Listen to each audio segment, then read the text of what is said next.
Muy buenas tardes o muy buenas noches, dependiendo la hora que nos escuches. Comenzamos un capítulo más de Nave Nodriza. Desde Santiago de Chile, Yarrión. Desde Ciudad de México, Nolosí.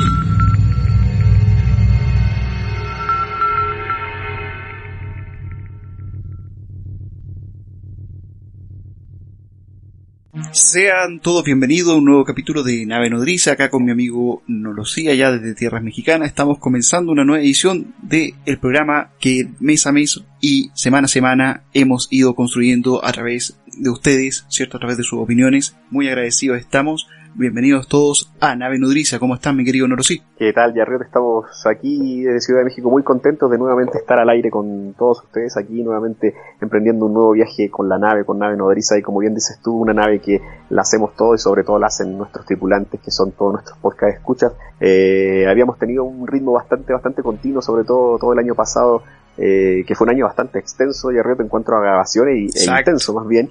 Estuvimos haciendo varias cosas, estuvimos con bueno, ufológicamente hablando, recién lo creamos, digamos, pero estuvimos con estas conversaciones ufológicas, recuerda, estuvimos con los programas temáticos, por supuesto, análisis de películas, programas en vivo, entrevistas, que fue realmente un gran acierto de la nave, porque hemos tenido acceso a personajes muy interesantes, y también creo que nos ha hecho crecer bastante en el ámbito ufológico, ¿no? El conocer a todas estas personalidades, ¿no? que tratan este tema, y también nos ha hecho crecer en seguidores y en escuchas. Sin embargo, hemos tenido ahí algunos temas personales en la partida de este año 2021, que esperamos sea mucho mejor que el año pasado, así que vayan las disculpas del caso por este pequeño impasse de subidas de capítulos que habíamos tenido, pero ya estamos comenzando nuevamente con todo en esta cuarta temporada, con un nuevo capítulo temático que va a ser bastante interesante, Jerry. Exactamente, mi querido Nolosí.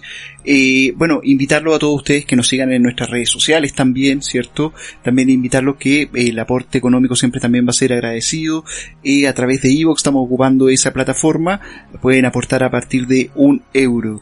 Ok, así que están todos invitados.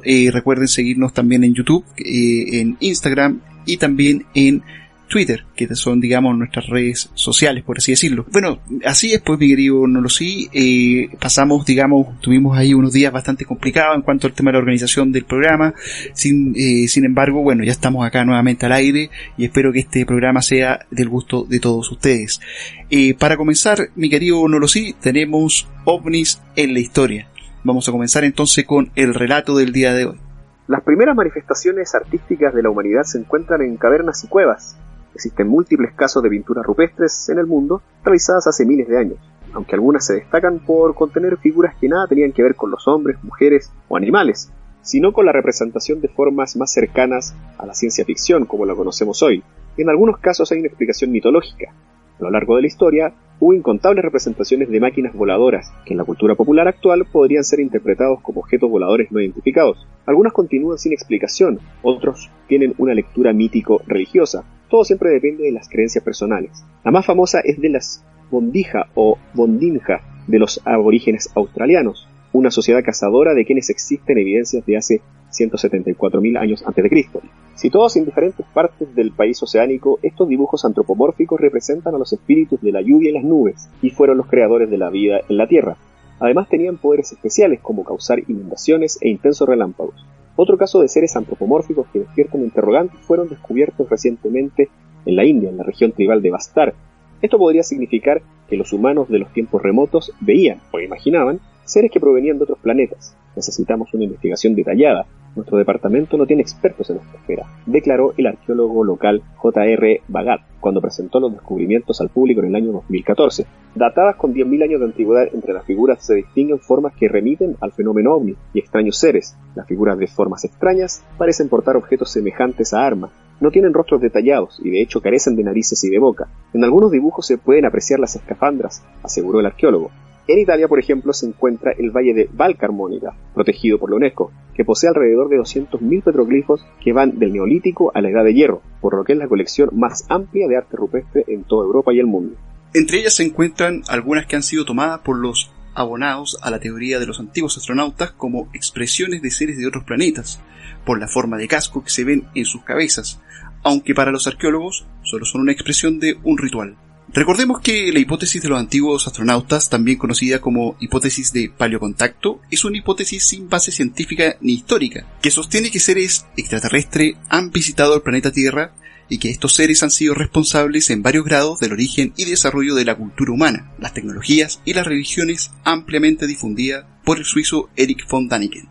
En la archibasílica de San Juan de Letrán, dentro del Estado Vaticano, se encuentra una caja relicario que ha despertado a lo largo del tiempo diferentes especulaciones, en especial por uno de los dibujos en su interior. El relicario, sostienen desde la Santa Sede del catolicismo romano, constituye uno de los primeros testimonios de la costumbre de llevarse objetos, recuerdos del viaje a Tierra Santa, y por su estilo e iconografía se sugiere de origen palestino, con influencias sirias. Entre estas imágenes hay una que representa a María en la tumba de Jesús, mientras detrás se eleva un extraño objeto, como una cúpula con diferentes entradas o ventanas desde donde sale un haz de luz. Una de las imágenes más controversiales es la Madonna de San Giovannino, pintada durante el Renacimiento y que hoy puede apreciarse en el Palazzo Vecchio, Florencia. Se desconoce quién fue el autor de este óleo sobre lienzo, aunque los especialistas manejan dos candidatos, Sebastiano Minardi o Jacopo del Sellati.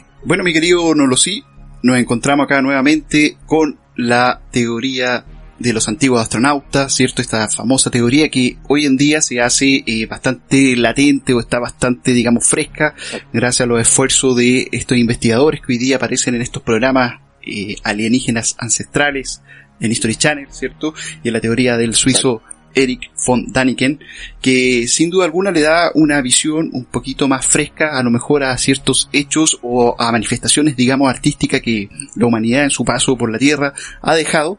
Y se le ha dado, digamos, una segunda luz, una segunda visión, dando la posibilidad o dando la oportunidad de ser considerados pruebas irrefutables de un contacto previo, un acercamiento, digamos, a la tecnología, nuestros hermanos superiores supuestamente traerían.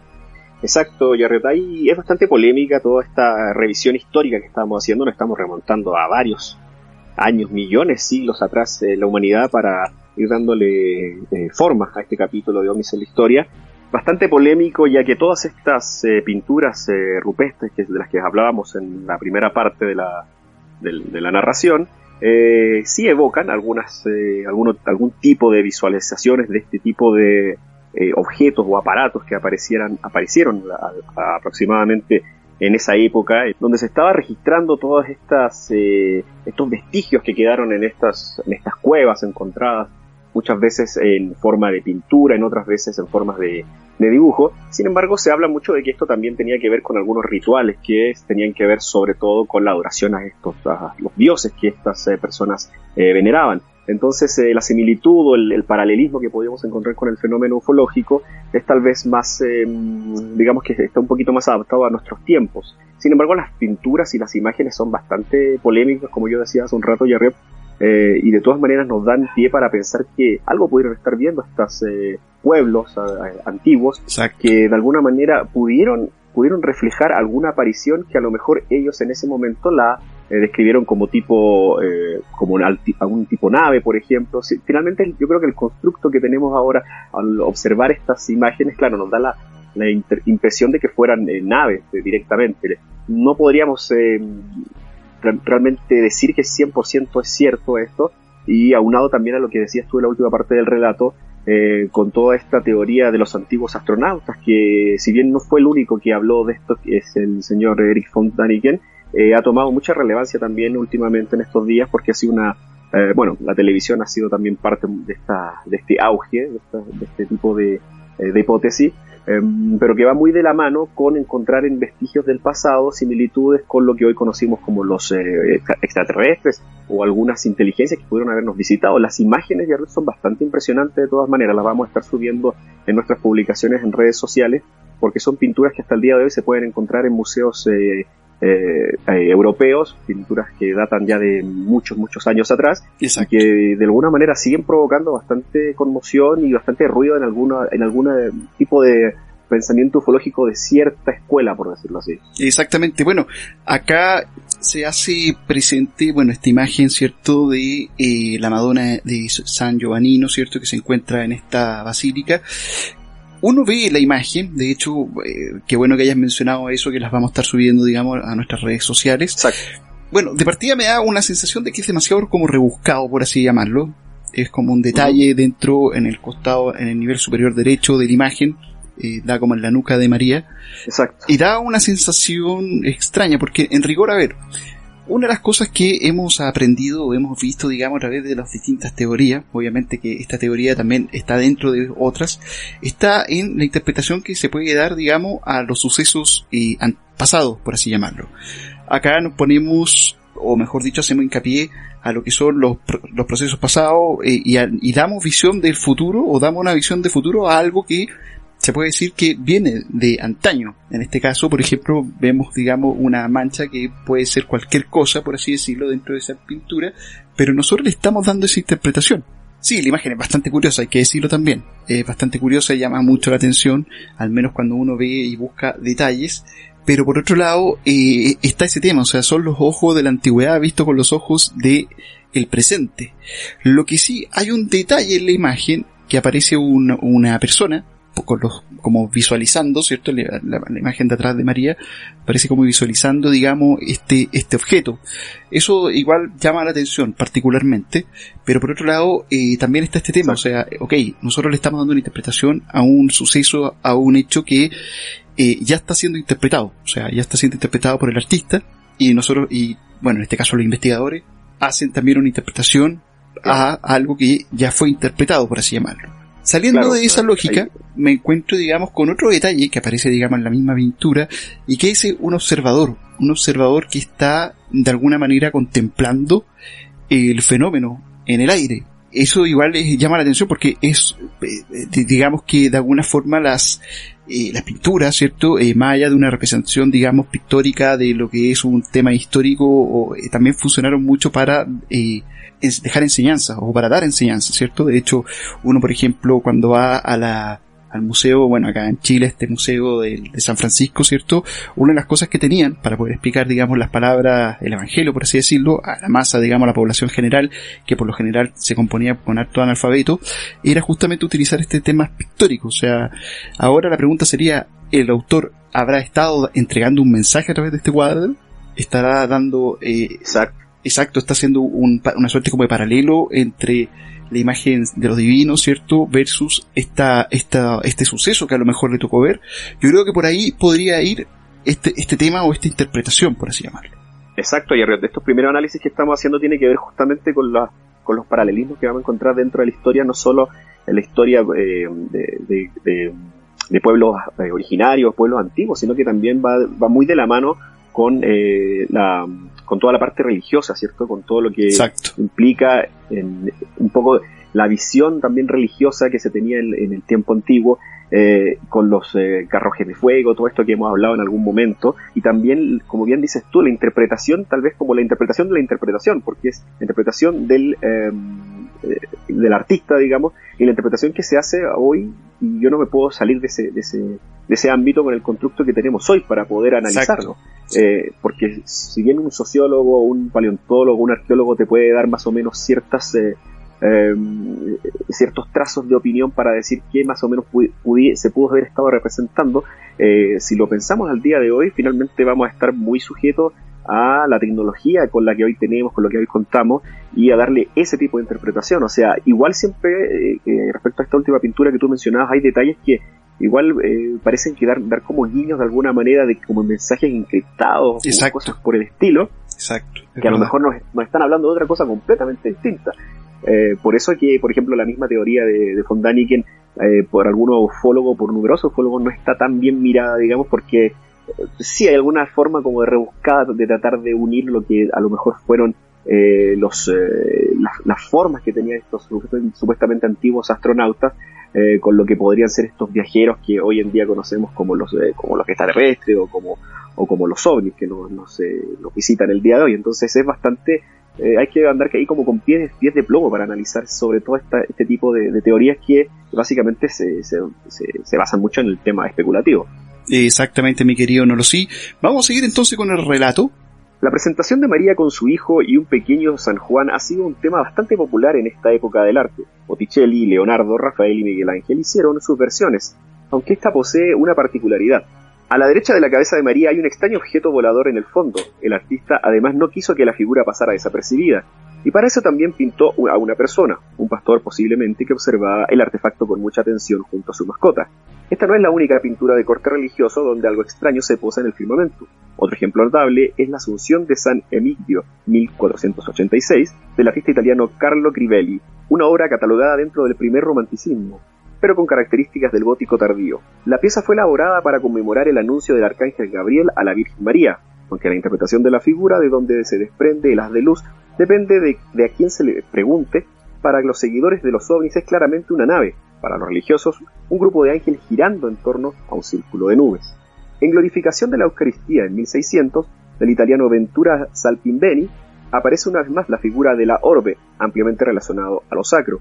Este retablo cobró notoriedad en la ufología porque el objeto que se encuentra entre Jesús y Dios posee una forma muy similar al famoso Sputnik, el satélite ruso que comenzó la carrera espacial con Estados Unidos en 1957. El trabajo, conocido como el Sputnik de Montaclino, la orbe es una representación de la Champera Mundi, esfera del universo, una obra medieval de Johannes de Sacobrosko, quien alrededor del año 1230 introdujo los elementos básicos de la astronomía y que tuvo notable influencia en la cultura. El trabajo anterior a Copérnico fue esencial en el progreso de la ciencia en Europa, aunque es la religión quien se adueñó de este concepto. Bueno, sí, revisando las imágenes, mi querido Nolosí, uno puede de alguna forma seguir, digamos, el análisis que obviamente hace, digamos, esta teoría, al menos en lo que respecta a los cuadros, estos cuadros renacentistas, ¿cierto? El primer cuadro que nosotros comentamos, ¿cierto? Que era esta Madonna de San Giovannino, efectivamente, de alguna manera el autor llama a comprender o ver un fenómeno, ¿cierto? Y eso está claro en la obra, por así llamarlo. O sea, hay la persona que está detrás de María es una imagen que de alguna manera tiende a destacar qué es lo que está ocurriendo en los cielos. Pero cuando pasamos a la Anunciación, ahí aparece este círculo que sí, efectivamente, o sea, uno puede hablar de temáticas de ovnis, o sea, nosotros que tenemos, digamos, el platillo volador en la cabeza, podemos decir eso. Pero sí, pues efectivamente no es más que un grupo de ángeles que está, digamos, de alguna forma, es como una suerte de portal que se abre ahí. El punto es que efectivamente el rayo de luz, o este rayo que aparece y que de alguna manera llega al personaje central, llama bastante la atención porque sí, pues es prácticamente es como una suerte como de abducción, por así llamarlo. O sea, no abducción, pero sí, digamos, la clásica imagen del rayo que de alguna manera llega, digamos, a las personas. Está como ascendiendo, ¿no? Exactamente, pero en este tema yo siento que de alguna manera es como bien rebuscado, por así decirlo, el segundo. Pero la última parte me sorprende, más que nada, en la glorificación de la Eucaristía, me sorprende la imagen, pero me llena de dudas, porque en rigor, ok, sí, se parece al Sputnik, pero ¿qué estamos hablando con esto? ¿O qué estamos diciendo con esto? La persona que lo pintó era un viajero del tiempo, porque en rigor, sí, ya, ok, claro, pongámosle que es el Sputnik, pero ya ahí, ¿qué más sigue? O sea, no tendría que ser algo más elaborado, algo que no tuviese una construcción, digamos, terrena, por así llamarlo. Entonces igual, lo que sí, que pierde coherencia ahí. Exactamente, pero también uno puede decir, bueno, parece un artefacto tecnológico con dos antenas, es extraño, ok, ahí sí, pero igual que se parezca al Sputnik, para mí es como que, pero esto, ¿qué quiere decir? ¿Que el tipo era un vidente? Más que, porque en rigor, si fuese el Sputnik, es un tema hecho en la Tierra. Claro, y sobre todo la figura del orbe, que está tan categorizada también en la historiografía ufológica. Yo creo que volvemos a lo mismo un poco a lo que hablábamos anteriormente. Creo que hay esas similitudes, esos puentes que se buscan, digamos, de alguna manera crear para entender o para dar a entender que hubo vestigios de supuestas visitaciones de otras inteligencias en los tiempos incluso religiosos. Deja mucho que desear si uno lo ve ya con un poquito más de altura de miras y se casa menos también con estas teorías que, claro, resultan bastante rimbombantes y dan pie para pensar que es algo que ha estado desde los principios de los tiempos, de alguna manera, junto al hombre. Pero creo que hay que mirarlo todavía con un poquito más de rigor, a lo mejor tal vez ayudarse más de otras áreas, tal vez de gente que conozca de religión y que pueda llevarnos también a darnos una interpretación un poco más justa de lo que pasaba en ese tiempo, sobre todo con lo que se planteaba por los autores. De todas maneras, insisto yo con eso, los guiños que se van manejando para demostrar ciertas cosas, ciertos elementos que podrían llevar a este tipo de confusión o a este tipo de analogías rebuscadas, por decirlo así, con el fenómeno OVNI, no dejan de ser curiosas, por lo menos. Exactamente. Bueno, uno que otro es como más convincente, ¿cierto? El tema de la Madonna de San Giovannino de verdad que llama la atención como un hecho como puntual. Uno empieza a tomar ya la duda en lo que respecta al segundo cuadro, ¿cierto? Que está la anunciación de San Emidio, y luego está este tema de la glorificación de la Eucaristía. Ahí ya siento que es un poquito rebuscado, aunque tendría que ver yo el año en que se hizo, porque igual me llama la atención de que exista también el concepto de orbe. Pero bueno, mi querido Nolosí, vamos a seguir entonces con los relatos.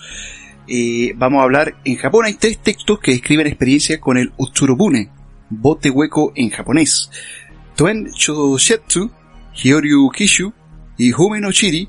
Todo esto son relatos del antiguo Japón. Ahí se relatan el aterrizaje de un objeto misterioso que se encontró a la deriva frente a las costas de la provincia de Itachi, al este del Japón, en 1803. En 1803, los habitantes de Itachi no Kuni vieron descender sobre sus costas un vehículo extraño, circular. Primero se paralizaron por el miedo y después quedaron atrapados por la sorpresa. Del objeto emergió la mujer más bella que hayan conocido hasta ese momento. Según los documentos de la época, la dama del platillo volador tenía un cabello rojo, no superaba los 20 años, era de tez blanca y llevaba un hermoso vestuario. El tiempo se paralizó y todo pareció intacto varios minutos. Según la leyenda, después de este episodio nadie pudo comunicarse, ya que hablaba un lenguaje incomprensible. La ilustración relata las características del objeto que hallaron los marineros flotando en el océano. Del bote hueco bajó una mujer que, al no hablar japonés, regresó a su nave y se perdió en el mar.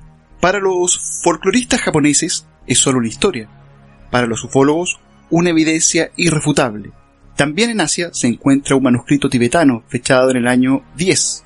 En un pasaje del Prajnaparamita Sutra, los sutras de la perfección de la sabiduría, se presentan a las vimanas, vehículos voladores de origen hinduista. El texto asegura que voló con la velocidad del viento y dio a luz un sonido melodioso. Esta es solo una representación de estos vehículos que pertenecen al orden de lo religioso. Aparece en múltiples obras como La nave de flores, una ilustración de Bala Sahib para el libro Chitra Ramayana. Bastante interesante, Yarred, lo que comentas en estos últimos relatos, estos relatos que ya implican ya en el 1800 estás hablando.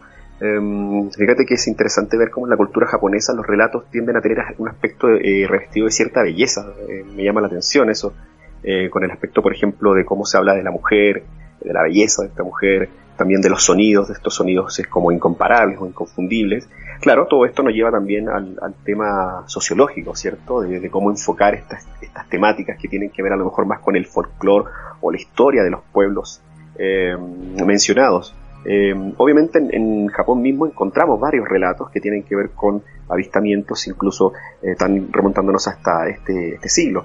Lo interesante, Yarriot, es cómo podemos ver ciertas simetrías con lo que hablábamos incluso en las narraciones anteriores de este capítulo, que tenían que ver con pasajes un poco más, tal vez que no tenían tantas definiciones o no estaban tan claros porque estábamos sometiéndonos a interpretaciones de dibujos o de pinturas, mismo en el ámbito religioso. En cambio aquí ya podemos ver unas descripciones un poquito más claras, más certeras, como más humanas, podríamos decir incluso. Sin embargo, si nos sigue remitiendo a todo este origen que podría tener el del fenómeno ufológico o extraterrestre, si se quiere.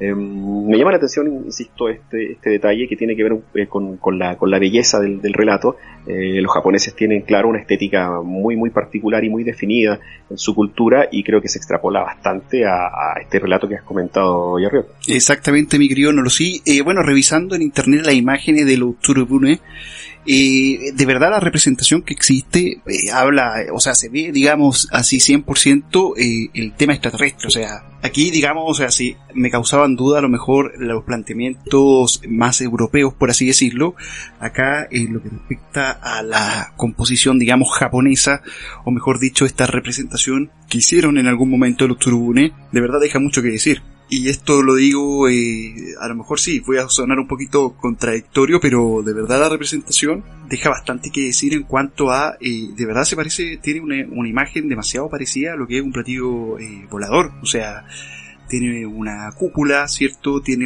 ¿cómo se llama esto? Una suerte de diseños que de alguna manera hablan como de ventanas, de luces. Exacto.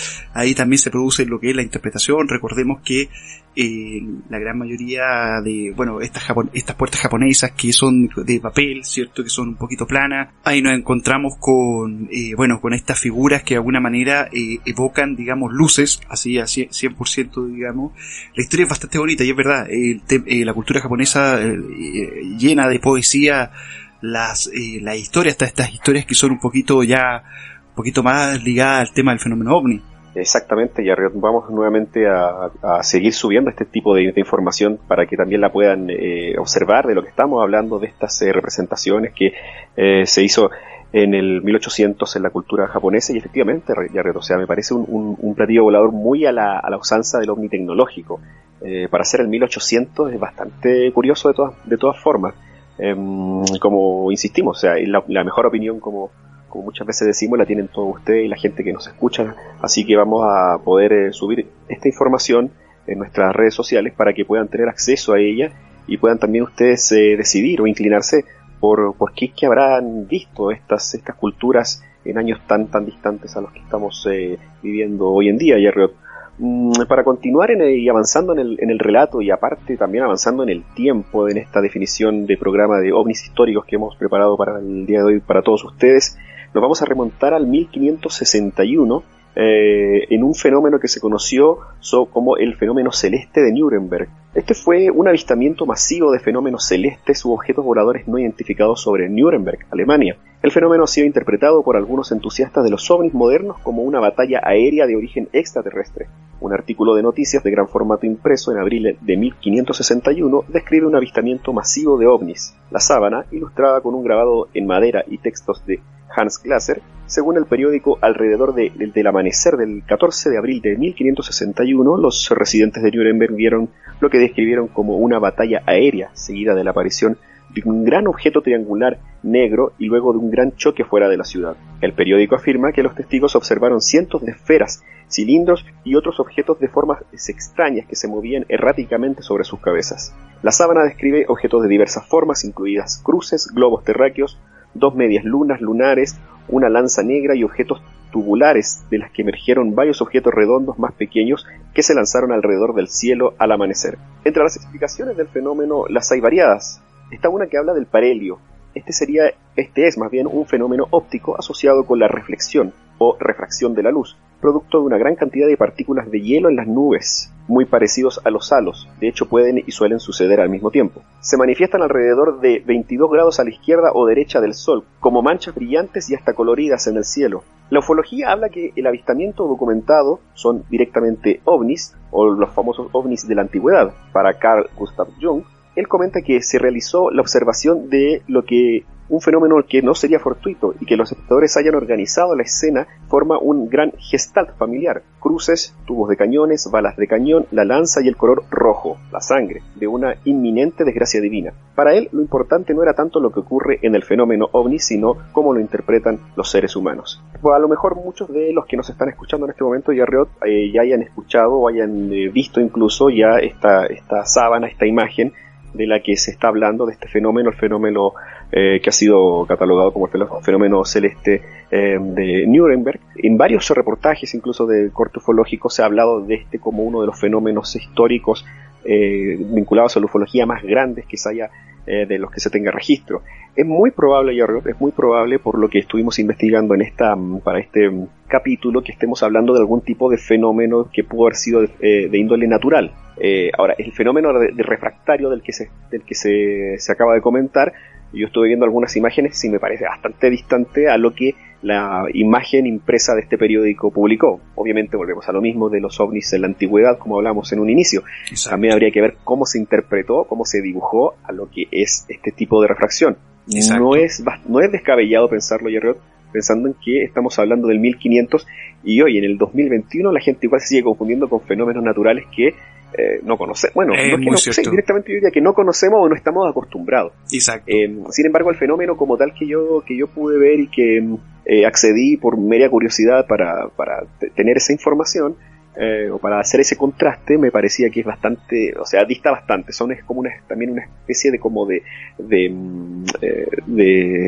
nave industrial, vamos a decir, que se forma en el cielo con los reflejos, y pareciera que la Tierra estuviera, o el horizonte, digámoslo así, estuviera encapsulado, por decirlo de alguna manera, con los destellos del sol bastante fuertes. Pudo haber sido esto, pudo haber sido también un tema de psicótico, un gestalt familiar, como incluso habla Jung, claro, desde su ámbito, él lo plantea de esa manera. Puede ser, Jerry, no sé qué opinión tienes tú. Sí, llama bastante la atención, sobre todo cuando hay una cantidad enorme de testigos. El mismo fenómeno o el mismo suceso también se le achaca lo que fue esta visión de la Virgen de Fátima, cuando estos 3 pequeños campesinos tuvieron esta experiencia con la Virgen. Luego se reúne mucha gente, bueno, no en el momento, sino que tiempo después se reúne, digamos, mucha gente, también tiene un relato en donde supuestamente la luz, o mejor dicho el sol, hace ciertas evoluciones. Desde el punto de vista de la ciencia, eso prácticamente, eso es imposible, ¿cierto? Y no por un tema de ser cerrado, o no por un tema de negar el tema religioso, el tema de los milagros, sino que simplemente porque si el sol se moviese, habría un caos, digamos, a nivel universo, por así decirlo, ¿cierto? Digo, por el peso y por el poder de gravedad que tiene. Por ende, este tipo de manifestaciones, cuando esta suerte como de histeria que va contagiando, digamos, a todas las personas, van, de alguna manera, creando, digamos, un efecto que, de alguna manera, como bien dice Jung, el tema está en cómo forman, digamos, o hacen una forma. Me explico, la Gestalt, por uno de los campos que tiene que ver con este tema de cómo vamos completando, digamos, las formas. Cuando habla uno de Gestalt es justamente completar la forma. Entonces, por ende, cuando se habla o cuando Jung se refiere a esto, es como que cada uno de los individuos puso algo de sí para completar, digamos, esa forma que de alguna manera había aparecido. Por ende, estamos hablando no solamente de una interpretación, o sea, de una interpretación de uno, sino que estamos hablando de una interpretación de muchos. Es por eso que en esa sábana está reflejado la cruz, está reflejado, digamos, distintos tipos de símbolos, porque en rigor, para cada persona que estuvo ahí presente y que luego plasmó, digamos, esa visión, tuvo una visión distinta, y que es básicamente lo que de alguna manera es el riesgo que se corre, sobre todo con el tema de las percepciones. O sea, hoy día todas las personas, de hecho tú, yo y todos nuestros podcast escuchas, podemos, digamos, tener cierto tipo de observación de un fenómeno, pero al momento de volver a relatar, vamos a entregar tipos de detalles completamente distintos. Y ocurre, digamos, no solamente en el fenómeno ovni, sino que ocurre también en otro tipo de fenómenos, por ejemplo, no sé, en los asaltos, por ejemplo, donde efectivamente cuando te piden la descripción de una persona, lo más probable es que las versiones difieran mucho una de otra. Pero bueno, eso es más o menos, y es bastante interesante, digamos, el análisis que hace Jung en ese momento. Pero bueno, es un tema que, bueno, como siempre decimos, y sobre todo acá, es como extraño, porque el tema de Japón de alguna manera como que tiene mucha credibilidad desde el punto de vista que es la imagen que proyectan, al menos en las interpretaciones, es una imagen que de alguna forma es una interpretación, como bien dijiste tú en algún momento, de un relator, un historiador o una persona que en función de lo que le contaron, de lo que vio el resto, hizo el dibujo. Pero aún así resulta como un poquito más creíble, no sé por qué. ¿Será, digamos, por la poética explicación que tienen? ¿Será porque de alguna manera el traspaso que hacen de información del oral a lo escrito es como un poquito más fidedigno? No lo sé. Claro, puede haber un avance, una comunicación un poco más fluida, tal vez, estamos hablando de varios años después que sucedió el fenómeno entre el fenómeno de Nuremberg y el fenómeno que relatabas tú de Japón. Sin embargo, este último, el fenómeno de Nuremberg, o sea, realmente si lo podemos apreciar, pareciera que es como una constelación lo que ellos vieron, como si hubieran mirado al cielo y hubieran visto los planetas, el sol, la luna, este objeto triangular negro gigante, brillos, o sea, era como estar viendo el firmamento con todos los elementos que conocemos prácticamente. Bastante interesante también la visión de Jung, que nos da también otra rama, y es lo que yo siempre comento, ya que no podemos dejar la ufología como explicarla por separado, digamos, de todos los demás elementos que tienen que ver con el conocimiento humano. Tenemos que también, digamos, que acercarnos a la parapsicología, a la hipótesis psicosocial, a la psicología en este caso, para poder encontrar más herramientas que nos den más respuestas, porque sigue siendo un fenómeno que tiene que ver, al menos en estos últimos casos, con el tema de la interpretación y de los sentidos, ¿sabes? Entonces, finalmente, si no indagamos más allá y solamente nos quedamos solo con el relato, vamos a tener cientos de esos relatos, pero que no nos van a dar tantas luces, tal vez, de poder entender un fenómeno que es mucho más global que solo lo que compone la ufología. Exactamente, mi querido Nolosí. Vamos a seguir entonces con el relato. Existen diferentes relatos de observaciones ovni durante la historia. Ahora recogeremos algunos de los que se encuentran dentro de Pasaporte Amagonia, obra del ufólogo francés Jacques Vallée, el cual nos habla de un sinnúmero de encuentros de alta extrañeza. Uno de los más antiguos es el de 1493, donde en una representación medieval se observa un objeto celestial llameante realizando en una obra de Hermann Schander, que se encuentra en los archivos de la ciudad de Vendoux, Francia. En 1868 en Chile, en la ciudad de Copiapó, una extraña construcción aérea provista de luces y emitiendo ruidos de motores sobrevoló a baja altura esta población. Sus habitantes lo describieron como un gigantesco pájaro cubierto de grandes escamas y que producía un ruido metálico. Aunque no fue un aterrizaje, es el primer caso de observación a corta distancia de un objeto desconocido a escasa altura en el siglo XIX.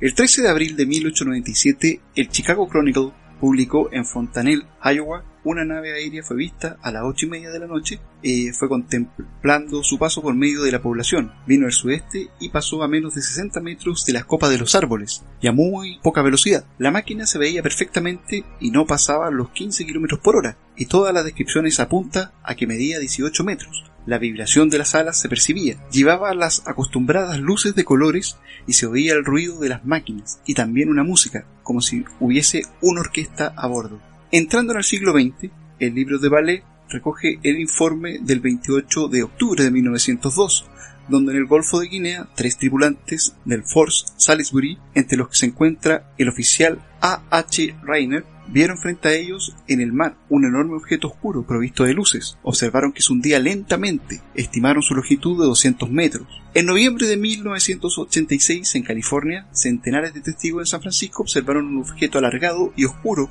provisto de potentes faros volando contra el viento. Estos tipos de casos, mi querido Nolosí, sin duda alguna, son casos que son emblemáticos, también tienen como esta capa de misterio, este tema de lo desconocido, ¿cierto? Sobre todo que sean tan antiguos, ¿cierto? Y que podamos tener estos relatos. Sin duda alguna, efectivamente, o sea, estamos hablando de años súper pretéritos, por así llamarlo, en donde de alguna forma tampoco existe una tecnología. De alguna manera serían como los primeros vestigios, los primeros, se puede decir como de no de la era moderna, pero sí digamos del tema ovni, más que nada por la cercanía que tienen los tiempos, ¿cierto? O sea, son como, si bien son relatos, ¿cierto? No hay una fotografía que los pueda avalar, y a lo mejor tampoco una manifestación pictórica, sin embargo que estos diarios de la época se hayan tomado el tiempo para poder establecer un relato, es bastante interesante y llama mucho la atención, y sin duda alguna tiende como a fortalecer, digamos, estos ovnis en la historia. Exacto, Jarrett, o sea, quisimos poner estos casos, son un sinnúmero de casos, por supuesto, los que recoge Jacques Vallée en su obra Pasaporte Amagonia, que nos parecía interesante colocarlo, sobre todo porque ya empezábamos a hablar de las épocas más modernas, acercándonos ya, o entrando directamente ya al siglo XX, con estos casos de los que solamente consignamos algunos de los que tú acabas de nombrar, Jarriot. Interesante que ya los ovnis empiezan a demostrarnos estos objetos ya características mucho más, digamos, más conocidas con lo que nosotros nacimos de alguna manera, ya con las características de las luces, con los sonidos, incluso la obra de Vallée, que es bien interesante, la gente que pueda acceder a ella, es realmente uno de los libros más importantes de la ufología histórica, así que si pueden acceder a ello sería muy bueno, porque Incluso Vallée lo que hace también un poco en su relato, hace también un poco de historia, no solo de los casos, sino que también los organiza de manera estadística. Es interesante, por ejemplo, recuerdo haber visto algunas cosas que hablaban de temas de aterrizaje, porque ya el fenómeno se empieza a complejizar, o sea, avanzando el tiempo y empezamos a hablar de los tripulantes, y empezamos a hablar del aterrizaje, ya empezamos a hablar de abducciones, ya empezamos a hablar de una interacción con estos objetos y sus presuntos ocupantes. Entonces lo que hace Jacques Vallée, además de, como decíamos, de narrar estos casos, sin ahondar tampoco demasiado, sino más bien manifestar por localidades y por años y por la alta extrañeza de estos, como bien decía yo, hace esta suerte de estadística, en donde, por ejemplo, en España resulta bastante interesante darse cuenta que el fenómeno de aterrizajes es bastante alto. Incluso también lo va desglosando por edad, por condición también incluso de estudios, hombres, mujeres, gente que es más cercana al campo, que vive fuera de la ciudad, gente citadina, y así hace un desglose bastante amplio que no solo compete al área de donde él es. Bueno, él es francés, pero está vecindado ya en Estados Unidos hace mucho tiempo, pero no solo habla de los fenómenos que ocurrieron en finales de 1800 y principios de 1900. De hecho, el primer caso es el caso chileno, es el caso que narrabas tú de Copiapó. También hace un análisis bastante extenso de fenómenos que han ocurrido sobre todo en Latinoamérica, y nos empieza a dar señales el fenómeno, como bien decía, que tiene características mucho más robustas de los que nos daban esos indicios, o esos pequeños indicios que surgían en las cavernas y que estaban muy sujetos a interpretación. Finalmente estos también siguen estando sujetos a interpretación, como bien dices tú, porque no tenemos alguna prueba tampoco pictórica. Entra el tema de la fotografía, por supuesto, la videocámara y todo eso, pero nos empieza a dar más datos del objeto y de la interacción que empieza a haber también con el testigo, y eso creo que también abunda un poco más en la información y nos puede dar un poquito más de datos de lo que es el fenómeno y de dónde nos encontramos hoy en día. Hemos dicho bastantes veces nosotros acá en el programa cómo han cambiado desde el ovni tecnológico al ovni que tiene que ver más como con el plasma, con objetos inmateriales que parecen ser energías más que objetos sólidos o eléctricos, por llamarlo de alguna manera. Así que quisimos cerrar este capítulo ahondando un poco o abordando un poco lo que habla Jacques Vallée en su libro, en esta última parte, en donde, insisto, los casos se cuentan por miles, son encuentros también muy muy de alta extrañeza, muy muy extraños también con los tripulantes de estos supuestos objetos, pero también sobre todo las características. Eso que me llama bastante la atención. Exactamente, mi querido Nolosí. Bueno, vamos entonces finalizando el programa de hoy. Agradecerle a todos los podcast escuchas que sintonizaron este nuevo capítulo de Naves Nodrizas.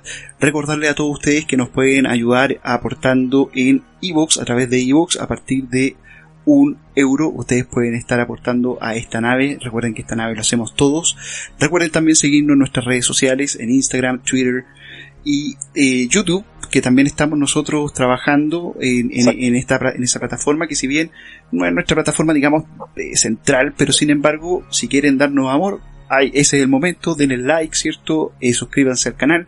Es el momento de seguir construyendo la nave, porque recuerden, chicos, que esta nave lo hacemos todos. Muchas gracias por el cariño. Yo, por mi parte, me despido hasta una nueva ocasión. Exactamente, Guerrero, me uno a tus palabras. Agradecer a toda la gente que se ha estado uniendo en nuestras redes sociales, como han ido creciendo las escuchas, como han ido creciendo también otras plataformas a los que no estábamos tan acostumbrados, como esta última que decías tú de YouTube. Ahí nos pueden encontrar con todos los capítulos, las entrevistas también.